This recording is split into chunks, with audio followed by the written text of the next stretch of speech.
It's time for a reality check. We're here to deconstruct health and fitness trends and provide tangible advice so you can become 1% better with each choice starting today. Welcome back to Reality Check. We are your hosts, Jess and Jill. And it's funny, Jess and I were yapping at the beginning of the episode like usual. And she was like, wait, hit record because this is valuable. So there's no plan today for this episode, if I'm being honest. You're just going to learn a lot. That's all. And you're going to have fun. It's going to be great. Okay. This is not science. Okay. What I'm about to say is just me speculating and talking to Jill about something. So your body currently is pretty inflamed, correct? Do you want to give a background at all on what we were just talking about? I had this really, I can pinpoint it to a specific week in the beginning of June where it felt like every normal function in my body stopped, like came to a screeching halt, and it just didn't recover. It was not an abnormally stressful week, but it was busy, it was chaotic. I was just, every minute was accounted for. I still really heavily prioritize sleep and movement right now, which is good, but I can just tell my body is struggling. And it's not like I feel sick. I don't feel like I have a fever or flu or headaches or anything like that. So it's not like I feel like I have a virus or something. There's just a major stressor on my body, and I can't. And you're stressed at work. I mean, you do a lot. Yeah. You do a lot, but also you were saying that you had some sort of treatment that you felt like it was possibly maybe a flare up from that, if your body is rejecting. I have read that, so I got sculpture done. I have read, and my injector says that I am just an abnormal sweller anyway. Whatever. Well, again, you're putting stuff into a stress system, so wouldn't that make sense for anybody who's overly stressed and go. Historically in life, I've always been extremely sensitive to hydration changes, sodium influxes. Obviously everyone's body does that to some degree, but I've always felt like mine is well, God damn, So anyway, I got this done. And since then, it's not just my face that I'm feeling it. I'm feeling inflamed in my whole body. It is a systemic response. And I read somewhere in my rabbit hole panics about it, figuring out what's going on, that some people have, again, this is full speculation from me as well. I've heard people talking about oh, it gave me an autoimmune or it gave me this. And I'm like, okay, well, I mean, you're injecting something foreign into your body. And I wasn't looking it's for plausible. That. It's plausible. So I specifically didn't want to adjust my algorithm to give me that information. I was I'm just going to search. And you don't want to overly stress about something. Yeah. And see what comes up. And it started to go down that path. And then I was like, holy cow, what if there is some validity to this? And now, of course, people are going to be well, stop doing aesthetic procedures. And I'm like, there's a risk for everything. There's a risk with Botox. There's a risk with all of this shit. I mean, it's similar to women you have some women who get breast implants and are perfectly fine. And then you have other women who it's their body's almost rejected, and then they get the implant syndrome where they end up in having all these other autoimmune issues. And I do think there's probably some allostatic load to it, right? Everyone's body has a different threshold. But also I feel there might be there could be a genetic predisposition to certain things, right? Certain reactions, certain sensitivities. And I think you can mitigate and manage a lot of them. But anyway, the point of me sharing this is I have no idea what the problem is. I don't have a solution yet. I'll keep you guys posted. But I am going out of town this weekend with zero cell phone service to be in nature for 4 days. And it's really probably so have come at a better time, honestly, where nobody can call me. So I was going to ask if you had heard of this, and I'm certain that, again, this is complete speculation because I have no idea what it does for other autoimmune type things. But have you heard of the acupuncture treatment that they've been doing a bunch of? There's been, I don't want to say research, but there's been a lot of positive outcomes for people who have Lyme disease and have specifically the Lone Star tick, the alpha gal, whatever syndrome. So it's an acupuncture. Is that the one that's more prevalent recently? There's all this tick. Yeah, tick which it has. Yeah. So it's been around for a long time. I actually had a client who had this when I was training in person in like probably like 2018 or 2019. But now there's more and more prevalence of this, and it's specifically a tick-borne illness that makes your body like not tolerate animal proteins, which is Okay, I have read health-wise this really recently. challenging. Mhm. And there's a lot of times it's like, okay, just don't eat meat. Like that's now your solution for the rest of your life. Well, there's this acupuncture thing, and I think it's something that they do in the inner ear, but it's called Mm. SAT acupuncture, SAAT. So I just looked it up, Solomon auricular allergy treatment. And Okay. it's almost like resetting their immune system. So, like, not just the meat. So then they become not meat intolerant and they can eat meat again. But not just that, also like lessening in inflammatory and stuff for people with regular Lyme disease. So anyway, I feel like there's tons of accounts of it helping specifically for tick-borne illnesses. But now I'm like, well, what's the mechanism behind it? And everybody in traditional medicine is like, I don't know, doesn't believe in acupuncture or whatever, but okay, Yeah. if the outcomes are that it works, there's something to it. Just because we don't understand it doesn't mean it doesn't work. Yeah. But I would be curious what the impacts would be on other autoimmune conditions if it's helpful for almost like getting, I don't know if it's an allostatic load thing where it's like, okay, but it's almost like a little reset button, it seems, for these particular conditions. So I want to look into that more. Well, it's interesting. Anything like that always sounds too good to be true, you know, Right. but like I having just done 20 sessions over the course of a couple of months of neurobiofeedback, I went into that extremely skeptical, and it talks about resetting your brain waves and all of these things, and I am fully convinced that it rewired my brain like on Well, and another it's like level. electrical currents into specific regions of your brain. It makes sense that it Yeah. can change something, you know? It's basically like they like uncrossed my wires in my brain, which I find fascinating. So it doesn't like, you know, if you have like traumas or PTSD of some kind, it doesn't obviously like erase the thing that happened from your brain, but it just like doesn't bother you anymore. I don't know. I have become extremely unbothered since I finished that. Mind you, I also did years But of in like a therapy healthy and way, EMDR. Yeah. not in like a I'm taking lithium and don't have Yeah, I'm feelings not way. numbing to it. It's like turning up the brain parts that were underactive and turning down the ones that are overactive so you can feel like, oh, I'm level. It's regulated. There's Yeah. another one too. I forget what it's called. I was looking into it because there's a couple spots in Delaware that do this. I heard a podcast with a person who was a specialist on addiction, and they were Mhm. talking about new treatments and stuff. And one of the things was similar to what you're talking about, but it wasn't neurobiofeedback. It's like almost using like magnets of some sort, but it's another thing where it's like a physical machine on your brain. So you go to Yeah. a psychiatrist who has this type of equipment. But it was like within 5 sessions, people who had like suicidal depression and like really strong addictive tendencies were like, wow, I've never felt better in my life. But you know what's And then interesting with neurobiofeedback? I didn't hear from it until one of our assistant coaches on the team, Talia, told me about it because she had done it in recent years. And come to find out, the place I went to was like less than 2 miles from my house. So it's really almost frustrating to think like, that okay, there are these are really people great doing this. solutions. Yeah. Yeah. And they're that accessible and it's right there. And Yeah. it's not talked about at all. The one I'm talking about is called TMS. It's called transcranial magnetic stimulation. But Mm. same thing. It's like an FDA approved treatment that absolutely works. And it doesn't mean that it's going to be better forever.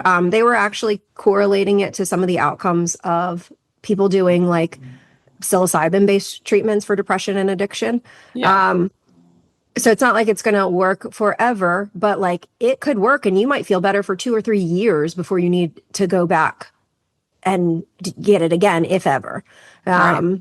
So again, just Well, that's very, like very anything, cool and right? worth Like I looking did into. the neurofeedback. So I had been doing EMDR for a couple years and I got to a point where I felt really stuck. Like I was like, what are we doing? Like I'm not, I felt Yeah. like I was spinning my wheels and literally Well, a and at the couple of days. beginning, you liked it. I mean, at the beginning, No, I it feel was like you got great. a It was lot out of so, it too. yeah, no, it's just, I hit like a wall at like 2 years. Like there was this one thing that we were like really working through and I was like, wow, it's just not these sessions. I just feel like I'm like in spinning my wheels. And then I did the neurobiofeedback and it just like, we were flying through EMDR sessions. And I got to a point where I was like, hey, I feel really good. We did a lot of work. I'm going to take a break for the summer and then come back and we'll like dive back in and reset. And if she's like, if you're feeling good, we can like touch base quarterly, touch base once a month, because we were doing weekly sessions for 2 years straight. And a lot of times I wonder how healthy is that to a certain extent of like, you are having to like talk about traumatic stuff or like relive things in your brain that maybe like, I don't know. I feel like with all types of, I guess that's why I don't believe in like psychotherapy, you know, where they're like, okay, let's unwind every little thing. Now with you, they're unwinding it while they're doing this brain eye movement stuff so that your body feels safe, right? Well, not only that, like it's, you know, she is, and this is a good EMDR therapist, but she's really good at saying like, oh, I think that was like too much, too far. We only have an hour today. So like instead of that path, we had this like imaginary box, and she's like, put it in the box, keep it there. If it comes back up and is resurfacing for you, let those things come in, but like put them in the box. And she's like, if it's literally means you have to text like you have to text me and brain dump it so that we can shelf it and come back, we can. But also she would say, hey, we did X, Y, and Z today. This is going to present this week as feeling fatigued, feeling this.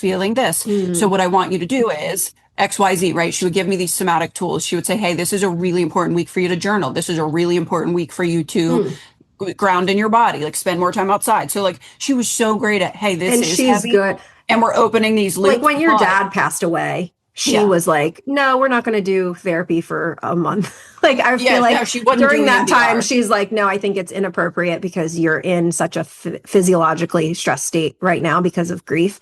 Like that's not so I guess it's so much of it just depends on having a good practitioner, right? Well, which is the case across the board with every single profession. There's really crappy people and really great people. Well, it's funny. I refer even clients and friends to her that are out of state because she has gotten multi-state licenses to serve certain people, and she's only one human, right? Which is so sad. But I don't know. I wish she could like train other practitioners because wow, she's really, really good at to be able to duplicate somebody good. I have a great myofascial massage lady, and I was you just want everyone to see her. I've asked her that because I'm like, well, you're like you only work so many days a week. She has a nice little flexible schedule. But I'm like, what happens when you retire? Like, what do all these people do? Because I refer every local client who has like chronic pain issues, I refer them to her because she's so knowledgeable. So yeah, it is. Yeah, it's hard to find good people, but they're out there. They're out there. They are. We're going to help you guys find them with Solvi, just so you know. That's true. That is very true. That is our mission in life right now. So this week, I feel like there has been a lot. I get so much anxiety from social media. Like today, I feel like I'm inspired where I could probably record content, but I do it so infrequently anymore because people are just mean and divisive on the internet. And I don't have a big following. So for me, that's like, it's not relevant. But like Jill posted something last week about basically she went to a Pilates class and the instructor said, feel the burn. The burn is what builds your muscle or something. And Jill commented on it saying like, that's actually not true. Like feeling the burn doesn't equate to a muscle building sensation. Like, sorry, Pilates people, which is true. Like that particular message is. I only pointed out that one sentence and the importance of adding muscle, and it all these Pilates people. This one lady who has like an app who literally only does like the tiniest little body weight movements. She absolutely is not building muscle for people, but she's NASM certified as a personal trainer. So she's out there like, you don't know what you're talking about. My people can build muscle with no weight at all. And it's like, I'm looking at her movements and it's absolutely ridiculous. There's no resistance to her resistance bands, whatever. And I'm not here to throw shade at her, but I am a little because she's out there like answering her comment section with like chat GPT answers without using her brain. And it doesn't even make sense. Like, so it's frustrating because she has like 200,000 followers who soak it up. So anyway, that stuff gives me anxiety because I'm like, oh, like, please stop. Just like, don't give people bad information. And again, I love Pilates, for reconnecting with my core, for posture. I used to go once or twice a week when I was in an office job because it really helped with my neck and my head and like not tensing up through my traps. I think classes like that can be really enjoyable. but to say it, don't lift, she literally was like, don't lift heavy weights. The heavy weightlifting community is preaching wrong information. Like, And that you you're can actually build the same amount with light, with medium, and nothing, heavy with weights. nothing weights. And again, we agree with that. You can build, there's lots of forms of progressive overload. But at a certain point, you do need to increase the tension in some way. And it doesn't have to be weight. It could be doing more and more reps. It could be Yeah, but there's a slowing down your threshold reps. to that. Exactly. So for if you have somebody who is not adapted as an exerciser, that probably is great resistance to start. And then at a certain point, your body plateaus. And then to see continued muscle growth beyond that, you do need more stimulus of some sort. So I was wondering if today, just because I'm in a mood, if you wanted to just go through comments on your Instagram and we can add context to people's nasty comments on your Instagram or TikTok. Is that too much work for an unhinged podcast? People are so funny. We'll start with the there's a Pilates lot video. of crazy ones on there, and a lot of them are like strength trainers or nutrition coaches, which blows my mind. Like one lady, okay, we'll start with that. I have another one in the back of my head that I read on. I usually don't read Jill's comments, and she sent me this one, and so then I went down this rabbit hole last night, and I was like, this is infuriating to me. All the bad advice that's on the internet. And again, we've talked about it. Your content is small clips to drive marketing, right? Like your content on Instagram is not meant to be, okay, I'm going to give full context of every single thing. But then I just thought it was funny that people were like, well, this is probably what she meant. And I'm like, how are you going to tell me what the instructor said when I was literally the one in the fucking class being told to hold my squat to build muscle? Right. You're giving one statement and then they're assuming you must also believe A, B, C, D, E, F, G. And it's like, no, that's not true at all. Well, the funny thing is there's two iterations of this on the internet, so you can't see one of them, but there's one in trial reels that only goes to all of my non-followers. So there are hundreds of other comments that pissed me off that you can't even see if you don't follow me. So this one is interesting, and I feel like this one kind of covers a lot of bases in terms of all of this context. But first of all, she said, pumpkin, bless your heart, which I find so funny when the most educated human is coming onto my page to tell me about my education of myself, but that's fine. I've never been leaner, have more muscle, or been more fit in my entire life because of Pilates. Okay, so we're going to start there. That likely means she was a bit of a noodle or a couch potato before going to Pilates. That's great. I love that you fucking got up and moved, but that's not the point of my post. The point of my post was that the burning and the fatiguing of your muscle does not equate to continuous progressive overload and muscle growth. So this is just like the smallest snippet of how quickly this spiraled and my words were twisted. The second thing is like everybody was saying about, well, I'm my fittest. Okay, compared to what? Right? Like, so this lady is like, look how fit I am and I do Pilates. Okay, we're not against Pilates. But to say it is a more effective muscle building modality or that it is equally effective as a muscle building modality is just incorrect. And I could show you proof after proof after proof of clients who used to only do Pilates or who used to only do HIIT type classes, who then strength train 3 days a week and they see wild outcomes. So one, compared to what? And there's lots of studies that would validate what we're saying that are actually controlled studies. Two, I think that there was a lot of them. Hold on. Hold on. She also said in her comment, it's important to add strength training in. Thank you. That was my point. But that burn is absolutely what builds your muscle. And I said, no, it's actually scientifically not what builds your muscle, but I love all of that for you. Then she gave me this long rant and said that the mistake is stopping as soon as it burns and thinking that means failure. The real goal is to push past the initial burn until your rep speed slows significantly or until you can no longer maintain proper position and tension, which is why your Pilates instructor was absolutely correct in having you drop lower and hold longer to build muscle. Your mistake was pulling out of it too soon. First of all, I never fucking said I came out of the squat hold. Second of all, no, you can't. If I go sit in a wall sit in a squat for the next 10 minutes, guess what? I'm going to be miserable and it's going to hurt and my muscles are going to fatigue. I am not adding muscle to my body. Like I can't stress that enough. Now, it's also important context for, what frustrates me is looking at these women who sell Pilates on the internet have very obviously strength trained before, and they'll say, no, see, it's just my Pilates that did it. It's okay. Like, I want to just be clear. It's okay that Pilates wasn't the thing that gave you all of that muscle.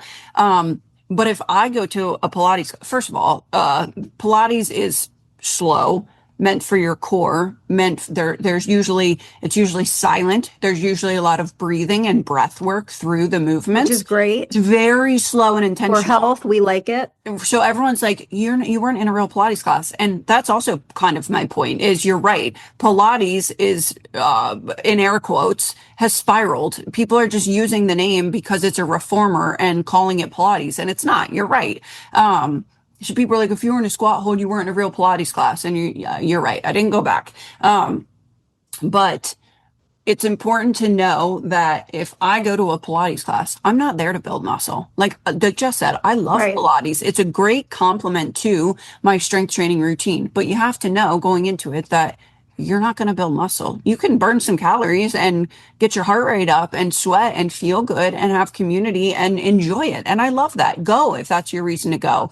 But just know that over time, for the sake of your health and longevity, you do need progressive overload and you do need to add more muscle some form for the of sake of your health. some form of periodization. Like your body adapts to any inputs that you give it. So like if I only lift really heavy in a 4 to 6 rep range for years on end, guess what? I could probably see furthered results by going at a higher rep range, which would require me to go a little bit lighter, right? I'd probably see great results in a 12 to 15 rep range for the next 6 months, right? Because my body is only adapted to this other thing. Your body adapts to the inputs that you give it. So to continue adapting, what are you going to do? Like hours on end of those little tiny pumps of your leg to do more and more and more and more reps, because at some point your body does not perceive it as close to failure.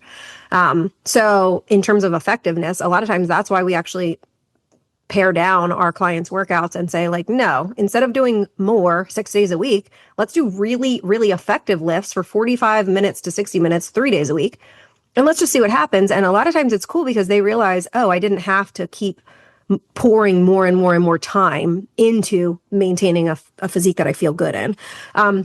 Another thing, actually, we have a great client example, the runner. Oh, go ahead. I want you to give our running obsessed person tied to the scale who would run more and more and more and more. So Jess was feeding her more and more. I have a couple. Yeah. So she kept feeding her, right, to give her enough calories and enough energy to support this insane amount of activity because she's running miles and miles and miles. And she's like, I'm not burning as many calories on my watch when I run. First of all, fuck your calories burned on your watch. Second of all, of course you're not, because like Jess just explained, your body is adapted to it. You become more efficient at the thing, which means your body is using less energy to exert. So you need to overload. But at some point she can't run. She's not fucking Forrest Gump. She can't run sun up to sundown. One. And that's what was happening. She's not building fucking muscle running. You're doing cardio. Well, and she was somebody who actually was also lifting too. If it's the person I'm thinking of, she was lifting too. And she was just running her body into the ground. So she was, but also she couldn't progress as effectively. Right. A no recovery problem. Yeah. Yeah, that was problematic. But there's also lots of cases of women who did take our guidance and they dialed it back a little bit and then they increased the strength training and they're suddenly like, oh my gosh, this is wild. I've never been able to see physique progression. And I'm like, because you've never truly done a muscle building phase and let your body recovery. Yes. Yeah. And then if you go to do a fat loss phase in the future, you're going to see way easier results. So the other thing that kept coming up with this specific one, and then we can move on to other ones, I guess. So many people were just spewing this, and I was shocked that some of them were like, I'm a kinesiology student or I'm a personal trainer, saying, well, you do have different types of muscle fibers, and Pilates lengthens your long, lean muscles versus bodybuilding type lifting is bulky muscles. That is, yes, your body has different muscle fibers. We all have type 1 and type 2 muscle fibers. To say that one trains one and you're going to get long, lean muscles is just completely inaccurate. So like if you're building your muscles, period. You have muscles underneath of the body fat. So if you're in Pilates and you're not actually building muscles, but you're not eating very much, so you don't have that much body fat on top, you might be able to see them. like a lot of women commented and said, well, what about ballerinas? They're super strong and you can see all their muscle. Okay, that's because they're so lean and they They're have very lean. little body fat. They probably eat little, they do eat, many of them, little to nothing. So you're seeing the muscle underneath. Everybody has muscle underneath. That's what keeps us standing upright. Right. That doesn't mean you're building that muscle using Or those that you're methods. muscular just because you can see Right. them. So if you can see it and then you're saying, well, I don't want to look like a bodybuilder. One, it's very, very hard to look bulky as a female.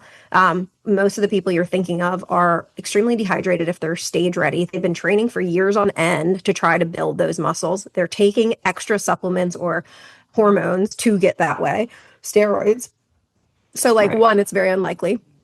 But two, like I don't care how much Pilates or bar classes I do, I'm never going to get longer muscles because my like point of insertion into my joints is short. I'm a short person, right? This My girl length literally of my commented. muscle is the same length no matter what type of exercise I do. Now I can build that muscle or I can lose the body fat on top of that muscle, but I cannot lengthen my muscle through a specific exercise. And you're not training a different type of muscle tissue doing those exercises. No, muscle is muscle. The Gym Rat Brat said Pilates lengthens, not strengthens. CPI here. First of all, throw your credentials in the trash. Second of all, She said not strengthens. right. Somebody commented and said, you can't lengthen a muscle unless you get the non-existent surgery to change the insertion point of muscle to tendon and make your bones longer. It does decompress your spine, but you're not going to get longer leg muscles. Okay, so that particular comment, I actually liked her comment because Yes. that comment, I don't think she's saying it lengthens your muscles. She's saying Pilates lengthens, it doesn't strengthen. So Pilates instructors shouldn't be going out touting it as a muscle But it building. doesn't lengthen. That's wrong. Okay, but my thought is for me particularly, it's posture wise helping me with almost like corrective exercise, right? So I'm actually thinking, oh yeah, shoulders You're doing down, what everyone in the comments did in reverse. You're head up. adding context to her comment that doesn't exist. That's true, but I'm saying like I am agreeing. It does not you can't lengthen your muscles. I agree with that comment who responded to her. Yeah. But pull up. But if you're doing Pilates to help improve your posture, to not slump over as much, I'm thinking of it as, oh, I feel like when I do Pilates regularly, I stand taller. I feel like I don't have as much tension in my neck. I feel like it lengthens my whole body in that way. But that's a postural correction. That is not muscular. That is not a muscle lengthening. She did come back and say, no, it doesn't physically lengthen, but it gives the illusion. So, And what? yeah. People fascinate me. Also, the muscle fiber girl, initially, she corrected herself later and said muscle fibers. She initially said there are two types of muscle tissue, bulky muscle tissue and lean muscle tissue, which I found. Which is just bullshit. Right. Like you have our slow twitch fibers and our fast twitch fibers. Our fast twitch fibers are like explosive movements. So anaerobic Big jumps stuff like yeah, if we're going to sprint, if we're going to do a big jump, if we're going to weight lift, if I'm going to lift really heavy for just a couple reps, that is helping with that. It's like explosive bursts of power. Versus slow twitch muscles are like, okay, sustained activities like running. Now, again, lots of people in the comments said, well, look at a runner's legs. I'm going to say the same thing that I said about a ballerina. Just because you can see the muscles doesn't mean that they are actively building muscle. You can just see it under the body fat because they're burning so many calories. They are not holding on to excess body fat. So anyway, day in and day out, you're getting these wild things. Well, it's I tried to, the ones that are like way wrong, I tried to answer, but honestly, they just came in so fast that I was like, I actually can't argue with this many people. I'm going to lose my mind. So I stopped reading them at a certain point. And then somebody started sending me the stitched version of me from the from that other old lady workout Pilates girl, and she was saying that you don't need heavy weights to lift. There were more maddening comments on the trial reel, which I just had to suffer in silence because none of my people can see my trial reel. Another one, I can't find it right now, but you had posted something about like no matter what your age, I'm not going to be a victim, right? When I'm 50, when I'm 60, okay, it might be harder, but right now I'm going to keep strength training. I'm going to keep getting recovery. I'm going to fuel my body well because guess what? We work with lots of women who are that age and they feel great. They are not using their age as an excuse and they are getting healthier every single day. And you had someone comment about, again, making assumptions about your life, saying, well, you've never experienced hardship. And I was like, ah! Like, I almost commented, like, can I give you just a resume of the hardships that I've seen this girl go through? Should I give you my list? But but again, it's like, if somebody wants to play Proving the my victim, point. yeah, if somebody wants to play the victim, then they end up assuming, well, you've never gone through this. It's like the what? Well, wait until you're 50. Wait until you go through Right. menopause. Wait until you have kids. Okay, I've got a kid. Well, wait until you have two kids. Okay, wait until the third trimester. You're going to feel even worse. And it's like, just because you are going through bad stuff, please don't try to set other people up to bring you into their bring them into your misery. Also, what a weird behavior to one up hardships. My life is Yeah, but harder it's than like yours. because Okay. people are just celebrated for being victims. Yeah, like the it's funny, I saw a video yesterday and it was like if you're gonna do what 99% of people don't do, right? You want to be the 1% financially. You want to be the 1% of just elite humans, right? How you live your life, living your best life. You want to be in the 1% and you're doing what 99% of people don't do.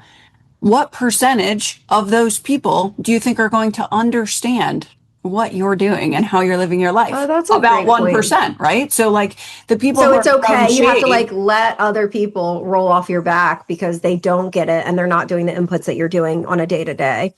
And Wow, it's that's really a really funny when good you're like perspective. in a more regulated place, you start to see how ego driven people communicate and how much they project their own fears and insecurities out at other people. So that's really what I realized is like, okay, if somebody's doing this to me and like it makes you feel better on the internet to like call me names and talk about my appearance on a video about being a victim, like I'm good. Like I'm really unbothered by your statement.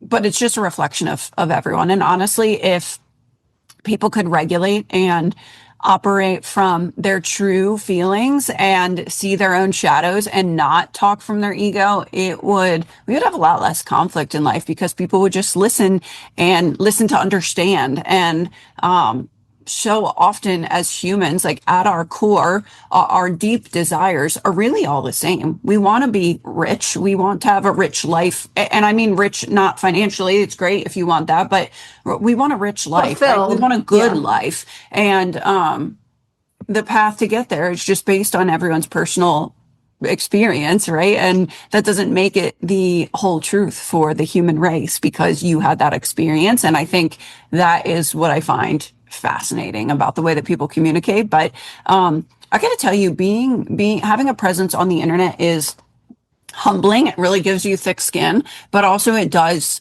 I truly think it makes me a better communicator because one, I'm just talking to myself on my phone all day, every day, and I'm constantly giving communication and speeches and education, but it also really lets you understand other people as well and like what you tolerate in your life and what you don't, and set standards for yourself. And I'm a lot less, or I guess I'm a lot more unbothered these days by some of this stuff. Now the people, when it comes to, I don't know why I get really triggered by this muscle building calorie deficit conversation because I think sometimes Because I'm it's just bad advice. baffled. We're still here. We're still arguing. I'm about triggered this. by it because it actually does damage to people who are well intentioned in helping their health. And again, Yeah. it's not because I want to deter people away from a specific modality. All exercise is good. All movement is good. But it's because if you say that you're going to get the best benefits from that, and right now we're in a society where everybody is trying to get skinnier and on Ozempic and stuff, like those people are going to have osteoporosis or they're going to have slower metabolisms in 5 years. So you're actually doing them a disservice by spreading them bad, like not factual information. Yeah, so I also made a post about how you can't starve your way to the body that you want. Oh, that had And good ones. there's a couple of angles to that, right? So part of that is like the physiological response of your body. If you truly are starving your body and eating a chronically low calorie intake, your bodily functions are going to downregulate and you're not going to fucking feel good. And weight loss is going to be the least of your concerns. So that's part of it. The other part of it is starving your way there isn't actually changing your behaviors, right? So the odds that you're going to keep whatever result you got, which isn't even in a healthy way anyway, is also another part of the problem. But somebody commented and said, I eat very low carb and I lost all my weight and I'm in the best shape of my life. No calorie deficit needed. And I'm like, well, no, you literally were in a If you calorie lost deficit weight, because you lost you were, weight. You yeah. cut it If in you the form lost of weight, carbs. and then she said something about keto later, didn't she? Or carnivore? She Is said, that the same lady? yeah, it's totally different because I eat as much as I want. Well, no, you're still in a calorie deficit if you lost weight. My body is functioning optimally. It's a totally different game with carnivore. Diet is everything. I was like, oh Right. my God, I can't So argue with if you. she's losing weight, she is in a caloric deficit. Just because she's not tracking that possibly, and because she feels more full, like she's eating more volume, doesn't mean she's not in a caloric deficit. If you're losing weight, you're in a caloric deficit. She's achieving that deficit by cutting carbs. So, and she probably just feels more full because she's eating more proteins and more nutrient dense You know what foods. makes me really sad? Her bio says biologist and functional medicine health coach. That's what I'm saying. That's why I'm so passionate about this, is because so many of these people are out there just spewing shitty information and they are claiming to be educated in these things. This guy said, what's the point you're trying to make here? What do you think stored fat is? Your hormones don't even begin to function correctly until you're below 15% body fat. What? I wanted to Like use healthy women who are Can't in the be at that point. reproductive ages, that's like too lean for healthy reproduction. I was like, that's insane. That's like athlete level lean, not Wait, like can I tell you what healthy else he level. said? Read a study. Insulin resistance, testosterone aromatization, leptin resistance, inflammation, elevated cortisol. These are all hormones directly impacted by being overweight. I said, hey, guess what else improves all of those things? Muscle. You nitwit.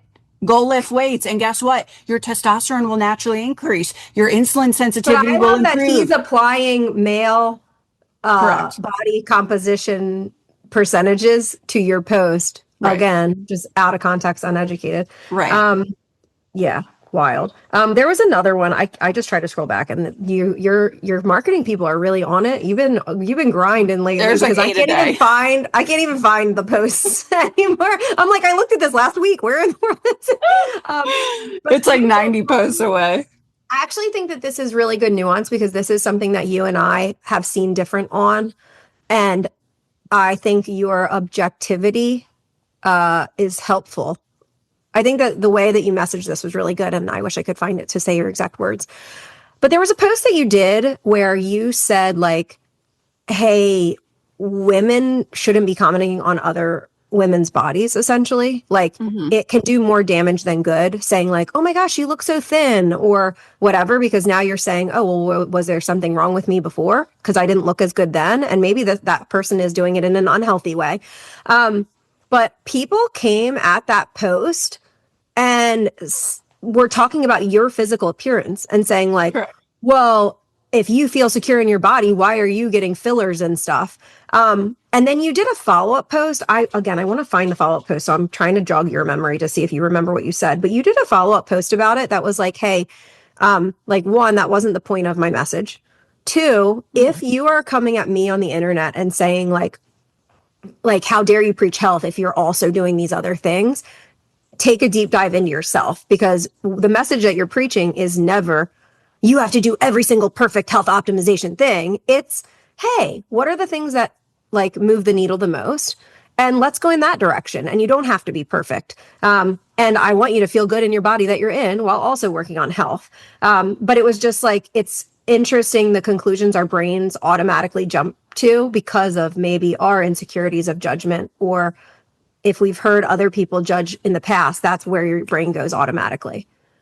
Yeah, it is. It is really interesting how quick people are to attack appearance. Like, I just like, what's your point?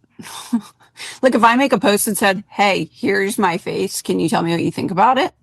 Fair game, right? But like, it's really weird behavior for me to come on and educate about a topic and people to form these random assumptions on who I am and what I do and why I do it and all of these things. It's really crazy. I can't find it either.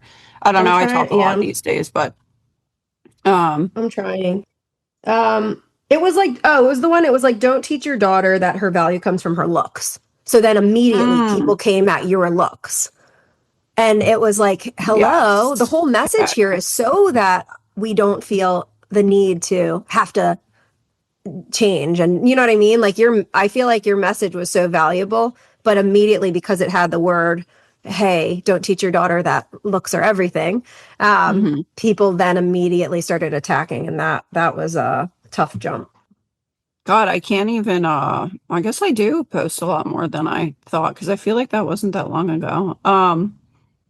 I did one, so the Demi Moore controversy Oh, video yeah. that I posted is another one where my point was that there was a public appearance and Demi Moore lost a lot of weight, and the media said, look at her jaw-dropping physique. I don't give a shit what Demi Moore does with her life, why she lost weight. I hope she's well. The point was that the media was calling it jaw-dropping, which then psychologically in society creates this desire to chase what is deemed a jaw-dropping physique in this Which was GLP like, under-eating, under-nourishing world. it looked like my grandmom who was who was actively in Ill. hospice. Like, yeah, like Correct. And they're so like, you're like the so arm where you mean. can see your bones and stuff. And it's like, no, we want everybody to be healthy. We just want to destigmatize. Like the media is saying that looks good. Just like several years ago, the media was saying that super obesity was healthy or looked good. And it's like, can we just actually promote health, not extremes that are unhealthy? Don't call them desirable. It's like the 90s, like heroin chic skinny with Kate Moss and stuff. It's like that created eating disorders in girls everywhere. Yeah, and it's they're like, let her do what she wants to do. Let her be skinny. I'm like, it's not about her behaviors. I don't care what she does. It's about the media post about it. It's about the message around it. So, it is really important more than ever for me to honestly stay grounded because I have to be prepared for what will be in the comments and know that I can't I can't energetically fight every battle. And now I see why, like if a celebrity has a fake pregnancy rumor swirling around, that they just live their life and don't even acknowledge it and don't give a fuck, because it's like, okay, I'm gonna watch in 9 months when I don't have a baby, you idiots. Like, some people are like insane, truly. But you can only do what you do. And it's funny, I told Jess, I'm like, wow, I feel like I really need to keep balance in my life and make sure that the message I put out is just true to me, because people are never going to agree with it 100% of the time. And or they're not going to seek to understand fuller context, because I think that's some of it too. Like us wanting to share some of this context on the podcast is, hey, you guys who actually are here wanting to learn, send us questions and comments and like, hey, what did I have past clients who will message me Jill's content and be like, hey, in what context does she mean this or that? And it's helpful because then I can explain like, oh, here's the case that would be appropriate. Like, okay, for you, that doesn't apply to me. For you, that wouldn't really apply, and here's why, right? Or for you, yeah, that might be appropriate advice, because every single thing requires context in an individual setting, and you're out on social media to drive people to a coaching service where we have full integrity looking at a person's individual context. It's not just, and you know what, it's really hard too, because like sometimes I'll share things that I'm doing or things that I'm trying or things that I'm eating, and immediately like supplements, like I'm always, it always opens the door for, should I be taking this? Well, why are you doing this? Well, I have Hashimoto, should I do this? Well, I have that kind of SIBO, why didn't I do X, Y, and Z? And I'm like, you can't give context to every single little thing. It's really tough. But then people hard ask out me there questions. Being famous. Like I want to be transparent, right? Like I want to be transparent about who I am and what I'm doing and how I live my life and the standard I hold myself to. And as soon as I share those things, every time I'm like, fuck, I don't want people to think like that. Maybe I shouldn't share that, because I think that a lot. And again, I have barely any followers on Instagram, but I'm like, well, if I share the supplement that I'm taking, then they're going to think the supplement is why I'm fit. And that's not true, right? Mm-hmm. Like immediately people put causation where it doesn't belong. Mm-hmm. That's so true. I think that's one of the biggest flaws of the industry, is that correlation isn't causation. And so often people, like even as basic as I cut carbs and lost weight, so my body's sensitive to carbs. And like, no, you're in a calorie deficit, right? But like, people can very easily create these narratives that aren't actually true when it lacks so much context, but they have this like in their head, they have proof, they have evidence. Actually, I want to share, and I won't share her name, but a client said something. Whoops. So we're doing book club in, within our client community right now. We're reading the book called The Big Leap, and she shared something that I think a lot of people can resonate with. So it was talking about essentially everyone has this ceiling in their life where like they almost self-sabotage because things are so good and they've never experienced that it's just a general like fear of the unknown and fear of discomfort that you retreat back.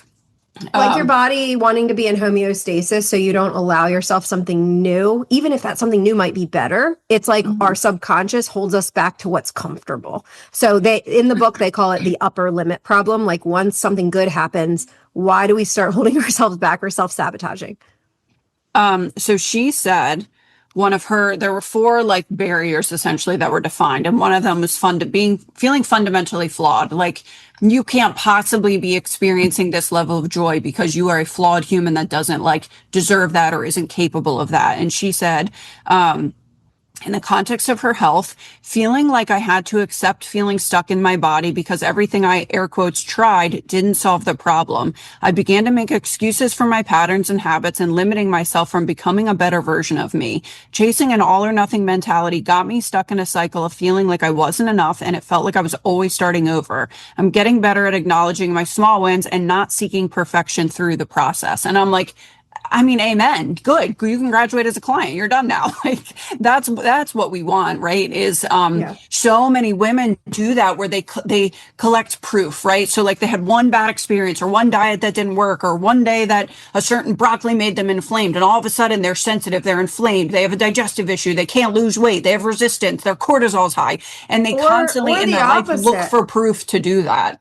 Or the opposite, they lost 15 pounds in a week on Optivia, eating 100 calories a day. So they're like, nope, this works for me. This is the diet that works for me. And then we say like, well, why are you hiring us? Oh, well, I gained it all back. Okay, cool. So you're saying that this thing worked. It didn't work long term, right? We need to look at the why and how your body actually adapts, not just calling causation for one little thing that actually isn't sustainable and isn't healthy long term.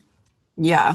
So it really is interesting, and I think it's just more important than ever to consume content responsibly and take it all with a grain of salt and know that health is very simple at the end of the day, and you just have to nourish your body, have fun, sleep, add muscle with progressive overload, and it's just not that serious. Like truly, we obviously help much more complex and advanced cases of dysfunction, right? And a lot of times all that is for our work is unwinding these limiting patterns and beliefs like this client was talking about that they don't know is driving this high stress state in their body. So it's very nutrition driven, lifestyle, behavioral, psychological, right? A lot of that is us simplifying their life and their habits and their health and their inputs. And like unwinding those beliefs by showing them new data points and new patterns where they're like, wait, hold up. How am I not running 7 days a week, but I'm actually feeling better in my clothes and feel a little leaner and I have more energy and I'm sleeping better? How is that possible? Because I was trained for years and years that more is better, right? So just we're not saying like, let's therapy you through this. When we say about psychology of it, it's like, we are unwinding your own beliefs with your data so that you now have new proof points to show you what is actually healthy on your body. Yeah. So there's that. And then, I saw a video this morning and, I scroll now for the sake of content, understanding what's out there. And it was these are hot videos right now where they're like, oh, rice for weight loss, bad because of da-da-da-da. Potatoes are better. Avocado, bad for fat loss because it's so calorie dense. And I'm like, oh my God. That kills me. That's like the fruit. Only good for fat loss if it's non-fat, Greek, high protein. And I'm like, you've got to be kidding me. Like, this is why people are afraid to breathe because they're like, fuck, I just saw in the last video that Greek yogurt's a great protein source and that avocado has healthy fats. And now this person is like, don't eat this for fat loss. And I want to lose fat. So I'm going to stop eating avocado. Like, what are we doing? We are, And again, the we full are context of the ruining full person. health. The full context and the full person matters. One person might need to eat more and move less. The other person might need to eat less and move more. I have a client who commented on one of my stories last week when I just posted one of my breakfasts, and she was like, oh my gosh, is that all you eat? I would be so hungry. And she's saying this in a well-intentioned way because we're working on getting her to eat more, right? And I'm like, bro, you didn't see what I had an hour ago, right? Like, I'm sharing this because it's a nutrient dense, colorful meal, and you're assuming I'm under eating based on one meal. What about the bowl of drunken noodles I had for dinner last night? Takeout, right? Like that was a couple thousand calories in that one meal. If you looked at that one meal alone, you'd think I'm way overeating, right? So again, all of it matters in the course of what are we doing in a whole week, in a whole month, in a whole year? How's our body adapting to those things? And then are we changing that input over time? All of that stuff goes into the work that we do as coaches. It's not just like a one and done simple little thing. And I'm never going to call one meal good or bad because for one person, a bowl of ice cream on vacation might be the healthiest freaking thing that they've done in 10 years. For somebody else, choosing the vegetable for lunch and not stopping at Dunkin' Donuts, that's the healthy thing for that person, right? Yeah. So it's funny. All of this said, if you're listening to this podcast, you obviously follow us on social media. So you will continue to see a lot more of me, but, I will do my best to always give context where I can give context, and just know that when you are building a business on social media, there is a balance of earning attention of the people in the internet, right? Because I could put out these long, drawn out, add all the nuanced videos, but nobody's going to sit and fucking watch it and listen to it, right? Most of the time. So I really am in a catch-22 of I want to get more attention and spread really good messages into the world. But also knowing that I'm playing this algorithm game. And it's funny, I actually told Jess about this of like, hey, I'm being really careful about this because I'm saying, all right, I know I have to like tip the scale a little bit and play this game, but like, where do you draw the line, right? Because eventually there are people who are paid to advertise products that they don't actually use and don't align with. And I can sit here and say, I'll never do something like that. But like, I kind of feel like I'm being a little bit hypocritical and saying, well, I would never do that because here I am today playing the algorithm game. And, but again, you're doing it knowing on the you're getting people on the other side. Right, you're getting people onto sales calls because those people want to get fit. Once they are on that sales call, once they are actually on the sales call, they are setting clear expectations that this is not a quick fix. They are setting clear expectations about the inputs that are required. Once they're working with one of your coaches, all of us have absolute education and integrity around the service that we're providing, that we're going to help people become healthier. And it is a true pairing of physique and function. It is not just some machine that pumps out before and afters, which a lot of people do, which I think is lacking integrity, even though they think they're helping that person in that 3-month window. Okay, then what? Right? So again, you're providing a really, really amazing service that can change the world. So if playing the Instagram and TikTok game gets more people to actually change their lives and become healthier, it's wonderful for those women who are working with us and changing their lives. Which is why we love having you on the front end. Like, that's why I don't want to run a business. I will only post when I can give the full context and educate. And guess what? That gets 0 followers. Nobody cares about that because it's not hot and sexy and that's not popping up in there. It's a game, right? So again, you're doing that on the front end to yield change. And to be clear, I deleted 3 videos this week, just so everyone knows, because it's a good idea in theory. And then once I put it out and realized the way that people were interpreting the video, even though it was bringing in hundreds of followers, I was like, get it off my page. I don't. Oh, really? Yeah, we deleted 3. I hate that I love that you think that way. And I hate that you have to go through the trial and error of all of this. I don't care about like comments on me. Like it's Oh, not I like, know. this is hurting I know. my feelings. It's like, oh, that got spun in a really if it nasty didn't way. feel like it had integrity, you want to be like, no, that's not what I meant by that. Yeah. I know So the what you mean. Pilates one, I was like, fuck it, I stand my For ground sure. on that. I don't care. But the other ones, I was like, no, we got to get that off my page. I don't like that. So my media team did say, hey, now is the time. Thicken your skin. You got to buckle up because this is what's going to come with these things. So I'm gonna block you they so were that I don't referring to get the all amped Pilates up. video, and I was like, I'm good. My feelings are not fucking hurt after this video. I'm ready for debates with this girl if we need to. But yeah, I think just know that I really try to operate from a place of integrity and always give helpful, simple, valuable information. And that is what Jess and I will certainly continue to do here as well. So hopefully that gave a little context to the madness of my social media that's been going on the last couple of weeks. But And as again, always, if you guys ever have question or questions, context, yeah, we love Holler. answering questions with context. So, like, I'll answer with full on voice memos back to people on my DMs if they ask specific questions. So, anywho, we love to educate. We love to empower. That's that. Thanks for listening as always, and listening to Jessica and I's antics even when we don't have an episode for you guys. And we will see you next time. Bye.